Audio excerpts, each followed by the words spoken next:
Friends, సిరి kitchen స్వాగతం. నేను మీ సిరిని. ఎలా ఉన్నారండి? అందరూ బాగున్నారా? నేనైతే సూపర్గా ఉన్నానండి. అందరూ బాగుండాలి, అందులో నేను ఉండాలి. ప్లీజ్ అండి, లైక్ చేయండి, షేర్ చేయండి, సబ్స్క్రైబ్ చేయండి, కామెంట్స్ చేయండి. ఓకేనా? Please please please.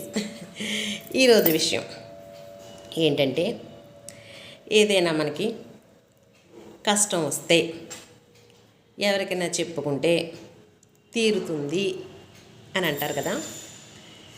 అది ఎంతవరకు నిజం అనేది చూద్దాం. ఇప్పుడు నీకు కష్టం వస్తే ఎదురులతో పంచుకోవడం అనేది ఈ రోజుల్లో చాలా కష్టం. ఎలాగంటే, చెప్పుకుంటే తీరిపోతుంది అని మనం అనుకుంటాం. విన్న వాళ్ళు ఏమనుకుంటారంటే, బాబు ఏంట్రా మనకి బాధ, మన బాధలే మనం పడలేకపోతున్నాం, ఈడి కష్టాలు ఏడు బాధలు మనకేంట్రా అని వాళ్ళు అనుకుంటారు. తప్పదు అని వినేవాళ్ళే తప్ప,